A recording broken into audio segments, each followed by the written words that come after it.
Breaking news. গত ৭ June ঢাকার লা মেরিডিয়ান হোটেলে অনুষ্ঠিত হয়ে গেল লিলি ঢাকা ফ্যাশন উইক। আর এই অনুষ্ঠানে প্রথমবারের মতো মঞ্চ কাঁপালেন সুপারস্টার শাকিব খান।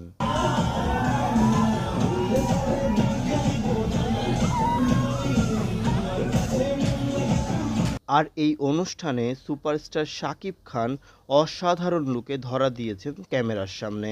এই একই অনুষ্ঠানে সুপারস্টার শাকিব খানের সঙ্গে র্যাম্পে হেঁটেছেন চিত্রনায়িকা পরীমণি, পূজা চেরি, বিদ্যাসিনহা মিম, সাবিলা নূর এবং তানজিন তিশা।